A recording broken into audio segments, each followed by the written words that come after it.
Alors, bonjour monsieur. Bonjour monsieur. Ici, nous sommes à Yamoussoukro, c'est ça?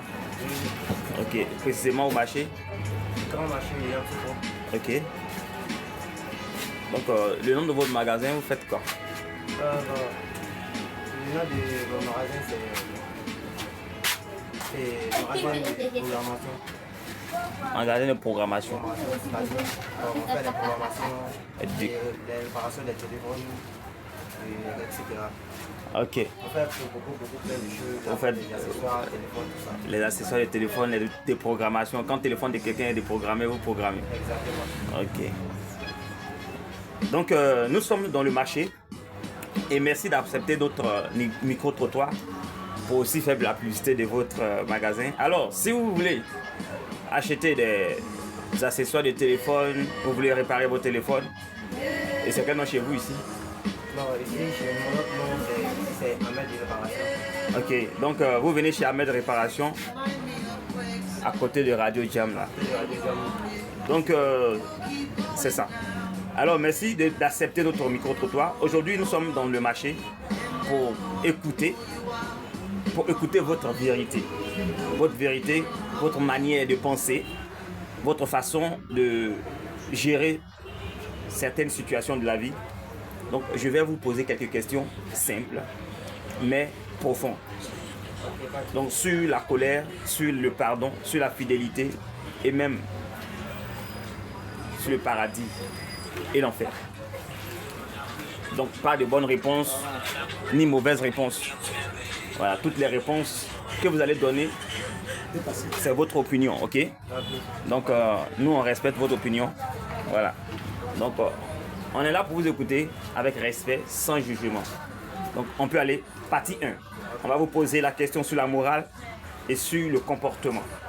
Alors, que pensez-vous de ceux qui disent des choses alors qu'ils ne sont pas ce qu'ils disent? Ou bien ils ne font pas ce qu'ils disent? Que pensez-vous de cette personne-là? Des personnes qui disent quoi? Qui disent des choses alors qu'ils ne font pas ce qu'ils disent. Ou bien ils ne sont pas ce qu'ils disent. Souvent, ils affirment les choses alors que tu découvres, par exemple, quelqu'un qui dit, voilà, je suis telle personne, tu découvres qu'il n'est pas la personne. Ok, bon, pour commencer, moi je dirais, bon, nous sommes tous des êtres humains. Bon, d'accord, étant même en sachant déjà même que vous êtes un être humain, on ne peut pas mentir sur des choses, il dit des choses que vous n'êtes pas. Si vous avez déposé papier des femmes, c'est pas normal de faire ces choses. Même des animaux qui n'ont pas de conscience comme nous les humains ne font pas ce qu'ils ne sont pas. Waouh, c'est très bien. Donc ça veut dire que ce que vous pensez d'eux, c'est pas bon, c'est ça? Pas bon du tout. C'est pas bon de dire des choses, voilà, et puis tu n'es pas ce que tu dis. Voilà, exactement. Ou bien de faire de proclamer des choses alors que c'est mensonge, c'est ça à dire. Exactement. Donc vous n'aimez pas le mensonge. Moi, j'aime pas. Ok, donc maintenant, que pensez-vous de ceux qui utilisent soit la violence pour régler les problèmes? Qu'est-ce que vous pensez de ça? Ceux qui utilisent la violence pour régler les problèmes. Je pense bien que c'est pas trop bon. La violence c'est pas bon déjà même de base. Ok. Et ceux qui utilisent la violence pour pouvoir résoudre des choses, des problèmes, c'est pas normal du tout. Parce qu'on dit quoi? Et c'est pas la force qui règle tout. Mais peut-être la conscience ou bien l'intelligence pour pouvoir régler les choses. Pour pouvoir régler les choses, il faudra être compréhensif. Wow. Et avoir des arguments solides pour pouvoir mieux résoudre les choses. C'est pas la violence qui va nous mener à la paix. Wow. Il y a quelqu'un qui disait que l'homme ne doit pas se venger. Ou bien l'homme ne doit pas chercher à utiliser la violence. Il n'y a pas de souci. Donc ça veut dire qu'il n'est pas bon pour toi que quelqu'un utilise la violence pour régler son problème, c'est ça? Ok, donc on dit souvent, il faut porter la chaussure de quelqu'un pour savoir, pour juger sa démarche. Parce que chacun a son pied dans sa chaussure. Et s'il marche mal, c'est-à-dire qu'il est comme ça. Donc il faut mettre ton pied dans sa chaussure pour voir, ou bien pour pouvoir critiquer, pour pouvoir juger sa démarche. Alors dites-nous, quelle est une méthode, ou bien la vôtre, votre méthode que vous utilisez pour gérer votre colère? Parce que vous avez dit que la colère n'est pas bon, mais pour vous, comment vous arrivez à gérer votre colère? Bon, déjà, je dirais, étant déjà un bon croyant, c'est-à-dire, ça dépend que tu sois musulman, chrétien, bouddhiste, païen, peu importe. Mais il faut croire en soi, il faut croire que non, Dieu existe. Nous sommes simplement que des humains. Nous ne sommes pas mieux placés pour juger les autres. Seul Dieu a le droit de faire ça. Ok. Donc, comment toi tu utilises, quelle méthode tu utilises pour gérer ta colère? Quand tu es en colère, est-ce que tu utilises la violence ou la paix?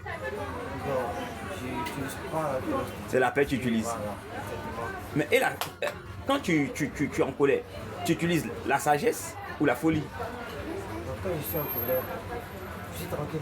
La sagesse. Voilà, ça y est, je suis tranquille. Donc vous utilisez la sagesse et non la folie. Voilà, exactement. Ok, troisième proposition. Quand vous êtes en colère, est-ce que vous utilisez la réflexion ou l'agitation? C'est-à-dire par là, Je préfère la réflexion. vous préférez la réflexion. Vous pouvez vous retirer Voilà, et puis vous retirer, réfléchissez. voilà, réfléchir. Ok. Il n'y a pas de souci. Donc la deuxième partie, c'est le côté spirituel et puis la vie après la mort. Et alors, entre paradis et enfer, après la mort, où souhaiteriez-vous aller? Je suis au paradis. Ok. C'est le souhait de tout un chacun. Ok. Mais tu sais, dans ce monde, franchement, il y a Donc, beaucoup de choses qui se passent. Bon, c'est seul Dieu qui sait où on ira. mais ton souhait, c'est tu veux aller au paradis, c'est ça? Exactement. Ok, il n'y a pas de souci. Mais est-ce que tu sais une chose? Que tant qu'un homme n'est pas pardonné par Dieu, il ne peut pas hériter le royaume des cieux. C'est-à-dire qu'il ne peut pas aller au paradis, dans le paradis de Dieu, si Dieu ne lui a pas pardonné. Tu sais ça ou non? Exactement. Donc ça veut dire que, regardez ce que Jésus va dire. Jésus dit, si vous pardonnez aux hommes leurs offenses, votre Père céleste vous pardonnera aussi. Mais si vous ne pardonnez pas aux hommes leurs offenses, votre Père ne vous pardonnera pas non plus. Donc ça veut dire que si Dieu ne te pardonnera pas, tu ne rentreras pas dans son paradis. Est-ce que vous arrivez à pardonner? Et facilement, quelle que soit la situation. Bon. On pardonne ou on ne peut pas. Vous pardonnez, mais vous n'oubliez pas. C'est très bien. Il y a des blessures qu'on ne peut pas guérir ça. Il y a des blessures qu'on ne peut pas guérir. Mais on dit le pardon est meilleur. Ok. Donc, comme vous avez dit, vous n'aimez pas dire ce que vous ne faites pas. Ça veut dire que tout ce que vous avez dit, c'est ce que vous êtes, c'est ça? Exactement. Ok. Donc, ça veut dire que vous arrivez à pardonner, quelle que soit la situation, vous êtes tempérant, vous prenez votre calme et vous arrivez aussi à pardonner. Donc, ça veut dire que si on rentre dans le troisième sujet, qui est la fidélité, on va tester la fidélité de votre camarade. Est-ce que vous cheminez avec une fille? Oui, effectivement. Vous cheminez avec quelqu'un. Oui. Et alors, est-ce que vous êtes fidèle?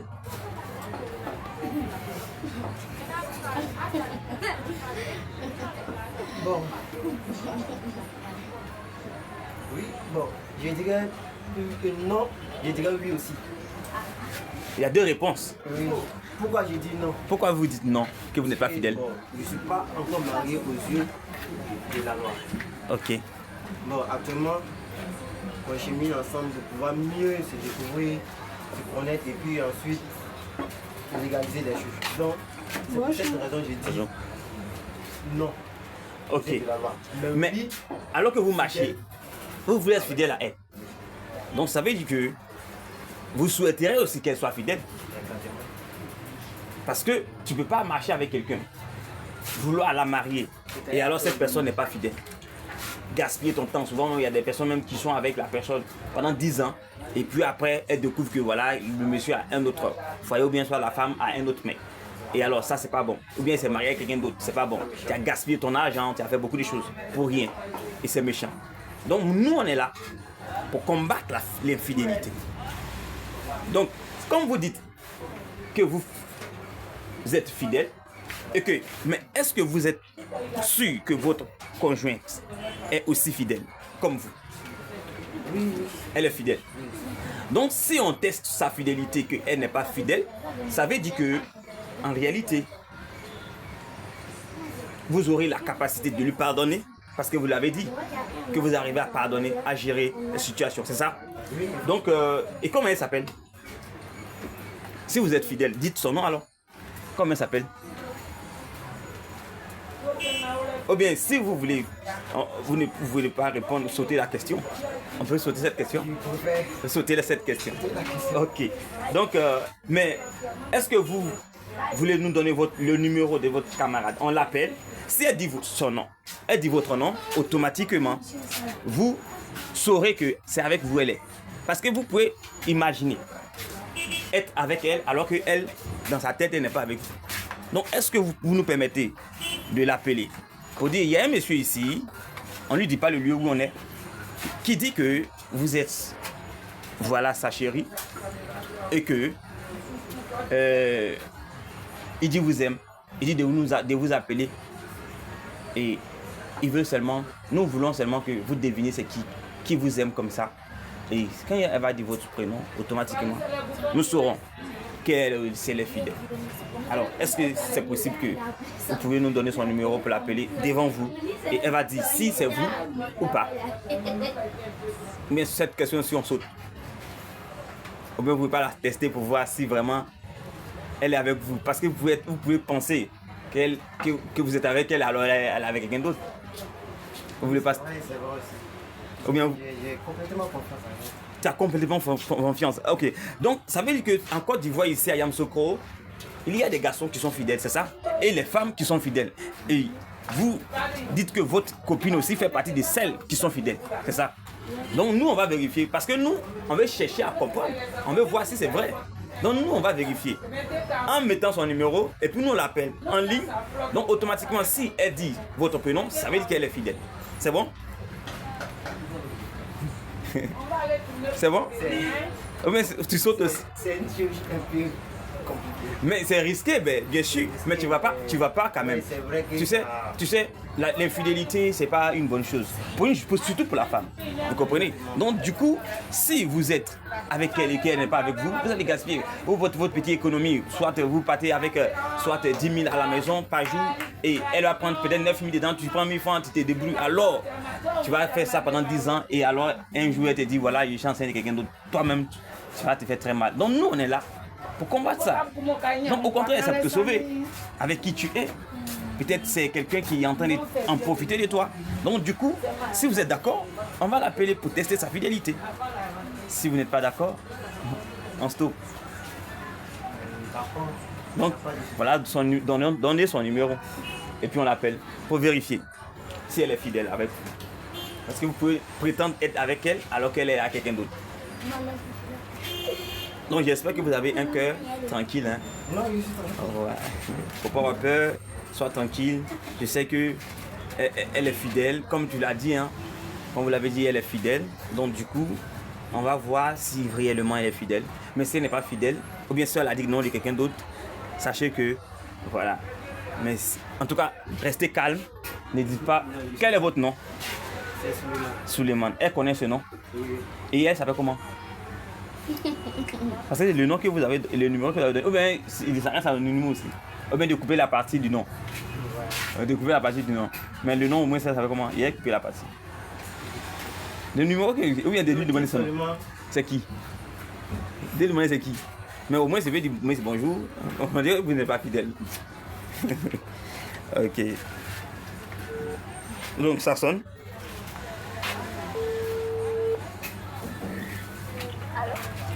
Oui, allô, Miss. Bonsoir. Nous sommes en train de faire quelque chose.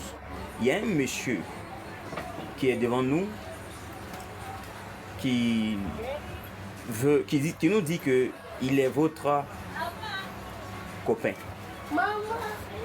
Et alors, nous on ne sait pas si est-ce que vous avez un copain dans votre vie. Et il s'appelle comment? Suleiman. Ok, je te le passe si c'est vraiment lui. Parce que lui, il entend ce que vous dites. Oui, allô? Ouais, t'as dit quoi, non? C'est Suleiman, elle a dit. Merci. Elle a dit Suleiman. Hein. Vous appelez Suleiman? D'accord, c'est Suleiman, exactement, c'est ça. Waouh. Non, Miss, tu as prouvé à Yamoussoukro ici que vous êtes vraiment une jeune fille fidèle. Et ces personnes qui vont regarder cette vidéo vont savoir qu'il y a des filles fidèles à Yamoussoukro. Donc, quelqu'un veut se marier, viens à Yamoussoukro pour prendre une femme. Parce que à Yamoussoukro, il y a des jeunes filles fidèles. Donc, merci et bonne soirée. Donc, tu as vu que tu